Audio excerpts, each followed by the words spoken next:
किसी ने क्या खूब कहा है कि जेब खाली पर मना करते नहीं देखा, मैंने पापा से अमीर कोई इंसान नहीं देखा। Hello viewers, welcome back to my channel. मैं लेके आ गई हूँ आज आपके लिए एक ऐसी इमोशनल स्टोरी जिसमें पापा के ऊपर कुछ ऐसी कहानी लिखी है कि माँ की ममता को तो सबने, बहुत सारे लोगों ने डिस्क्राइब किया है, लेकिन पापा के लिए शब्द बहुत कम पड़ जाते हैं। तो आज की स्टोरी उनके लिए है जो अपने पापा को ऐसा समझते हैं कि पापा हमारे लिए कुछ नहीं करते हैं। तो चलिए शुरू करते हैं आज की स्टोरी, और प्लीज़ मेरी स्टोरी को एंड तक देखिए और मेरे चैनल को सब्सक्राइब भी कर दीजिए। तो एक बार पापा और बेटे में झगड़ा हो रहा होता है और बेटा है जो जिद करने लगता है कि मुझे बाइक चाहिए, और झगड़ा इस हद तक बढ़ जाता है कि घर छोड़ने तक की नौबत आ जाती है। यानी कि बच्चे होते हैं ना आजकल के, जिद्दी होते हैं कि नहीं नहीं मुझे बाइक चाहिए ही चाहिए, और पापा को कोसने लगते हैं और लड़ाई हो जाती है कि आप बस मेरी इतनी सी जिद को पूरा नहीं कर पा रहे हो, आप क्या ही करोगे। इस तरह की बात चल रही होती है और वहाँ फादर है वो भी थोड़ा एग्रेसिव हो जाते हैं। वो बार बार बेटे को समझाने की कोशिश कर रहे होते हैं कि तुम्हें नहीं पता मैं क्या कर रहा हूँ घर के लिए, कैसे मैनेज कर रहा हूँ, लेकिन बेटा है वो सुनने को तैयार नहीं। अब थोड़ा गुस्सा होता है और बेटा गेट बंद कर लेता है। इधर जो माँ बाप हैं वो भी थोड़ा गुस्से में होते हैं और दोनों ही मार्केट के लिए निकल जाते हैं। अब पिता है वो जल्दबाजी में अपना पर्स वर्स ले जाना भी भूल जाते हैं। अब लड़का जैसे ही बाहर निकलता है कमरा खोल के देखता है, क्योंकि उसके दिमाग में बहुत सारी परेशानियां, बहुत सारी चीज़ें चल रही होती हैं। बड़बड़ाता रहता है कि मेरी बस इतनी सी ख्वाहिश होती है और ये घर वाले मेरी इतना सा भी ध्यान नहीं रखते हैं, मेरी इतनी सी भी चीज़ पूरी नहीं कर पाते हैं। मेरे दोस्तों के पास इतनी सारी चीज़ें हैं, दोस्तों के पास ऐसी बाइक्स हैं, और मैं तो इनके साथ एक सिंपल सी बाइक की डिमांड कर रहा हूँ जो नॉर्मल है। आज हम सब ही अपने पेरेंट्स से डिमांड करते हैं, और जब डिमांड पूरी नहीं होती है तो हमें वो ही पेरेंट बुरे लगने लग जाते हैं। इस तरह वो भी अपने पापा को कोसता है और सोचता है कि मैं इस घर से भाग जाऊंगा, मैं इस घर में गलत रह रहा हूँ जब मेरी कोई वैल्यू ही नहीं है। इस तरह से बड़बड़ाता हुआ वो उस पर्स को उठा के चल देता है कि चलो अब ये पर्स उठा ही लेता हूँ, कुछ तो इसमें रहेगा ही, कम से कम कहीं जाऊंगा तो थोड़े दिन का तो काम चलेगा। इस तरह से काफ़ी भारी पर्स होता है तो उसको उठा के चल देता है, साथ में पापा के शूज़ पहन के निकल देता है वहाँ से। अब थोड़ा आगे ही चलता है, जैसे ही पथरीला रास्ता आता है तो वहाँ पर उसके पैर हैं उसमें कांटा लगता है। अब जैसे ही कांटा लगता है तो उसको समझ में नहीं आता कि ये कांटा कैसे लगा है, मैंने तो शूज़ पहने हुए हैं। तो चेक करता है तो उस शूज़ की जो तलवा है वो घिसा हुआ होता है। अब तभी भी उसको कुछ समझ में नहीं आता, बड़बड़ाता जाता है और वो शूज़ है गुस्से में वहीं फेंक देता है। नंगे पैर चलता है क्योंकि जोश इतना रहता है कि मैं अब यहाँ नहीं रहूँगा, इस घर में मुझे रहना ही नहीं है, इन लोगों के साथ मुझे रहना ही नहीं है।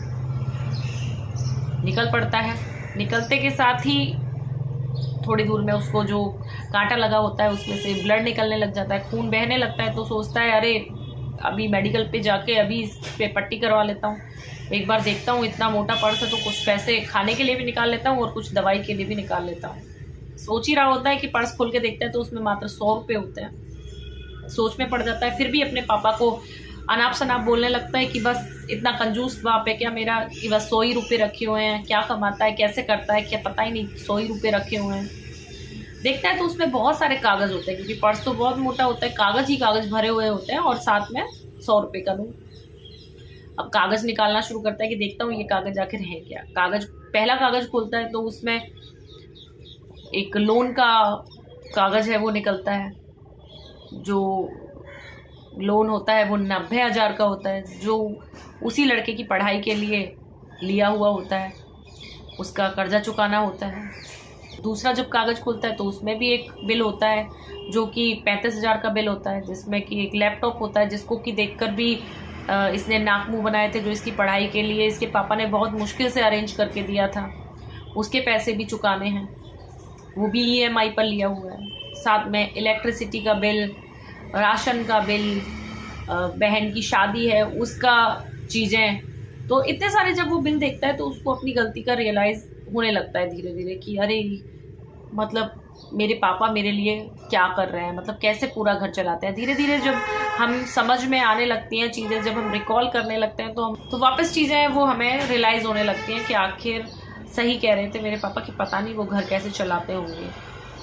लास्ट वाला जो पर्चा जो उसके हाथ में आता है वो कुछ बिल नहीं होता, ना कुछ लोन होता है, ना कुछ डिमांड्स होती हैं, उसमें खाली एक न्यूज़पेपर की कटिंग होती है, जो कि न्यूज़पेपर की कटिंग में लिखा होता है कि पुराना स्कूटर देकर खरीदें नई बाइक। अब जब वो ये लाइन पढ़ता है तो उसको समझते देर नहीं लगती कि मेरे पापा बाहर क्यों गए हैं।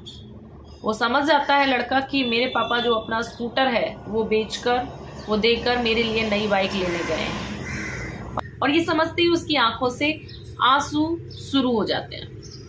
वो अपने आप को रोक नहीं पाता है और वो सारी चीज़ें याद करता हुआ कि मैं पापा से क्या क्या बोल रहा था, वो सारी चीज़ें याद करता हुआ स्कूटर पर, वो सारी चीज़ें याद करता हुआ कि पापा कैसे मुझे स्कूल छोड़ने जाते थे उस पर, पापा कैसे उससे ऑफिस जाते थे, कैसे छोटे छोटे काम है हमारे स्कूटर की वजह से होते हैं। अगर वो स्कूटर चला जाएगा तो मेरे पापा क्या करेंगे।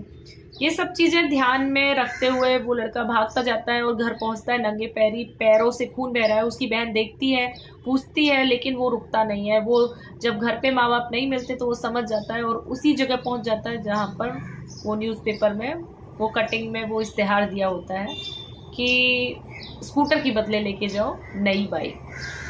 वहाँ पर पहुँचता है और वहाँ पर बात चली रही होती है, उसके पापा स्कूटर को दे रहे होते हैं और बस अपने बेटे से कहने वाले होते हैं कि ये रही तुम्हारी नई बाइक। इतना ही बोलने वाले होते हैं उसके पापा, इससे पहले ही वो बच्चा है अपने पापा के पैरों में गिर जाता है और माफ़ी मांगकर कहता है कि नहीं पापा, हमारा स्कूटर हम नहीं देंगे, इसके साथ हमारी बहुत सारी यादें जुड़ी हैं। ऐसी बाइक तो मैं बहुत सारी खड़ा कर दूंगा, अगर मैं पढ़ लिख लूँगा और मैं एक कामयाब इंजीनियर बन गया तो ऐसी बाइक मैं बहुत सारी ले आऊँगा, लेकिन ये स्कूटर जिसकी आपकी और मम्मी की ज़िंदगी में बहुत अहमियत है वो मैं कभी नहीं ला पाऊँगा। तो बेटा है जो समझ जाता है कि आखिर पिता है वो क्या करता है एक घर के लिए और कैसे पूरा घर चलाता है। कभी भी अपने बच्चों को चाहे जेब खाली हो लेकिन मना नहीं करता। इसीलिए तो किसी ने खूब कहा है कि देखा नहीं ऐसा इंसान हमने कभी कि जेब खाली हो लेकिन दिल में जगह और रहीसी इतनी हो कि अपने बच्चों के लिए कभी मना ही ना हो। ये होते हैं पापा। तो गाइज, अपने पापा के लिए रिस्पेक्ट बरकरार रखिए, अपने पापा को हौसला दीजिए, उनकी हिम्मत बनिए और अपने पापा पर विश्वास रखिए। यकीन मानिए आपके पेरेंट्स से बेहतर आपके लिए कोई नहीं करेगा। तो ये थी आज की मेरी मोटिवेशनल स्टोरी। होप सो आपको पसंद आई होगी। प्लीज़ गाइज, जिनको पसंद आई है वो प्लीज़ लाइक करें और कमेंट करें और मेरे चैनल को सब्सक्राइब करते रहें। मैं लेके आती रहूँगी आपके लिए ऐसी stories. Till then, bye bye.